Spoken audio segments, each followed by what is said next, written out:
What's up, and welcome back to my movie reviews. I'm John Stark, Mac the Movie Guy, and we've got a new Amazon release this week, and that is Anything's Possible. Not the fact that we have a new Amazon release. I mean, that's the title of the movie, is Anything's Possible. Yeah. Anyway, I'm a blind film critic, and so I watched this with audio description. This was done by Marcia Barnelli, something. I've heard that name before, maybe once or twice, so I'm not totally unfamiliar with her, but I'm still working on nailing that name 100%. This is Billy Porter's directorial debut, I believe. I believe that this is his debut. I've seen him doing some interviews in preparation for this, talking about his inspirations. And this is kind of a unique film. It's kind of a shame it's getting buried on Amazon, straight to streaming. But then again, so many films go straight to streaming nowadays. It's really hard to say anything gets buried on streaming. But it's tough because you can go to theaters and you can see any movie that's in theaters. Like it's a congregation of essentially like all the streaming services, but like with streaming services, you have to have a subscription to that streaming service. So this is for the Amazon audience. When it's for like an audience, like people should be able to see this. It's a progressive teen romance, in that it centers around a teen romance between a girl who is trans, Kelsa, and a boy who is not, Khalid. I don't know. Honestly, no one knows. That's one of my problems. We'll get to that in a second. And they are, Khalid likes her just for who she is and doesn't think anything about her being trans or anything like that. Just, is like a little nervous about announcing the whole situation just because of the way society's going to react to it and whether or not it'll put, any undue pressure on her. But once he gets past the awkwardness of it, the two just kind of have a great relationship. There are a couple bumps in the road that you experience as the movie progresses, but it actually follows a pretty stereotypical teen rom-com, drama rom-com. It's got some dramatic, serious moments in it too. But that's it. Yeah, that's it. That's what Billy Porter did for his directorial debut. So I like the fact that on one hand he's swinging for the fences. On one hand he's taking something that we haven't seen before and he's placing it into something we see all the time. But because by doing that, by putting it into something we've seen all the time, in a weird way it ends up still feeling like less special than it could, because you can still break the formula for teen comedy. Like, you don't have to follow a formulaic beat for beat teen comedy. I was actually really impressed. I was so happy there was not a school dance that they were preparing for, because that's one of the biggest things that always seems to happen in a teen teen comedy, is that there's a couple of things that like seem to always happen. One, they're always prepping for a school dance, and two, someone's trying to lose their virginity. And neither of those things actually appear in this film. Otherwise, just sort of the interaction between the students is kind of beat for beat. This is just sort of like a little bit more of I hate to use the word woke because that's not the point of this film, but this is a little bit more of that version of the film. It's just trying to add those characters into it. It kind of makes fun of them for being that, but that's why I said I hated to use the word, because when I use it, people know what it means. But the characters who are doing that's not what Kelsa wants for her life. She just kind of wants to, she dreams of a day where she's not in the community she's in, and she goes somewhere where nobody knows her and she can just be herself. and not have to have the hyphenate on her name, on her gender or whatever. She could just go be herself. So she doesn't necessarily need people, standing up for her and telling her story and talking about which bathroom she can use and all that kind of stuff. But at the same time, she also does like to vlog, I should say, about her experience. So it's kind of a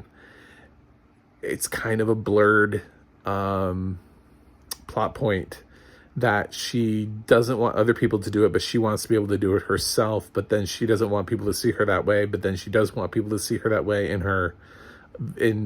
the content that she's able to control. It's very confusing. It's one of the sort of like imperfections that I got out of the film. The other thing is this kid's fucking name is driving me insane. I'm sorry, Billy Porter. What the fuck? What the fuck, Billy Porter? And it's not that I'm fine with non-traditional names, but the whole film makes fun of his name. Like the whole film, like nobody even, like there's like a running joke that nobody can pronounce this kid's name correctly, and he just like gives up. Like he's just like it. Like she can't. Like she can't even pronounce his name correctly. It's like it's a pretty. It's actually kind of like a subplot point to the film. So I actually don't know if I'm getting it correct. Khalid, I think, but I don't know. I really, because he keeps trying to say his name, and then like other people say his name, and it's like, no, that's not it. No, that's not it. No. And even his own girlfriend can't get his name correctly. None of his friends, like there's a joke about how his friend just keeps calling him something else, and he's like, I gave up. And he's like, I just let him call me that because he can't pronounce my name correctly. And she thought that was his name. And it's like, that's how ridiculous. And I guess that's supposed to be, I guess that's the joke, but at the same time, it's kind of making fun of his name, and it's kind of making fun of kids who have weird names. So it's a weird thing to have it like be a running joke that nobody can figure out what this kid's name is because it's so like non-traditional. Yeah, so that was a little distracting. Otherwise, I didn't like her mom. I didn't like Kelsey's mom. I did originally, and then she became a bit much. And I thought there was going to be a little bit more like hitting home type of drama, because she seemed really supportive and into it. But then there were scenes where I was just like cringing at her dialogue and the things that were happening. And she was just a tad bit much on that end for me. Meanwhile, Khalid's parents are like non-existent and have zero personality. So, to each his own. He has good parents. I mean, he does. They're there and they have things, but like, they don't really have range as characters. They don't really do much. They could just not be there, and I don't think the film would have noticed. The film does end in an interesting way. I won't spoil it. And kudos for not ending the traditional route. But I did just see this ending in a teen film like 2 weeks ago. So it's a little kind of, like, oh, we're doing this now. This is a new thing that we're putting into teen films. I wish I hadn't seen the other film because this is the better film. But anyway, so yeah, it's I still recommend it. I still think it's good. It's just like just like a tiny bit off from perfection, but a really strong debut from Billy Porter. Somebody who I would have thought would have wanted to really go for it. I hate to say it, but like I kind of expected Billy Porter to like do Offenses for his first film, like something really just hard-hitting, powerful, emotional, to go for it. I didn't see light-hearted teen comedy.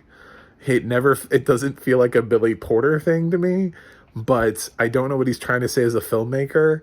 And I think a lot of times actors really try to establish themselves with their first features because there's always this like, can actors direct? And it's such an odd choice for his first feature. I would say that yes, this is fine, but other actors have swung for the fences before, and some of them have landed it, and some of them don't. So he kind of played it safe. This is just a nice, somewhat safe film that seems like it's not safe because of its subject matter. So I hope people see this. I hope it has an audience. I hope people like it. I think the cast is likable. Just a couple little things. Anyway, I'm gonna go ahead. Oh, the audio description. Like I said, I already said something about Marsha. It was good. Audio description's fine. It's not robo description, which was nice coming out of Amazon. So they hired a human. Always a positive thing. I don't think this was that hard of a film to describe. So it's just a teen comedy. There wasn't really a lot to it. The most are like they go to flowers and stuff. There are flowers and some stuff that are mentioned in here, but not a lot of difficulty in description. I'm gonna go ahead and give Anything's Possible an A minus. Definitely one of the better films this year. Just a couple little things. Yeah, it won't be in my top 10. I can just tell you that. I mean, I've seen better films this year, but for what it wants to be, for what it tries to achieve, it plays it pretty close to formulaic, changing up a little bit, and it works, and it shows that Billy Porter is capable, and I hope for his next film he trusts that he's capable and swings a little bit further out. I think he's got more in him than what he's given here. I thought this was hilarious. This is an Orion film. I love seeing their thing. I forget that they're not dead as a company. I'm like, this is so 80s every time I hear the word Orion. But that was fun. Anyway, let me know what you think in the comments. Like and subscribe. My website is macmovieguy.com. And you can check out the audio description project and the adna.org to see what else Marsha's been up to. And that's it for me today, and I'm going to review more movies. See you then.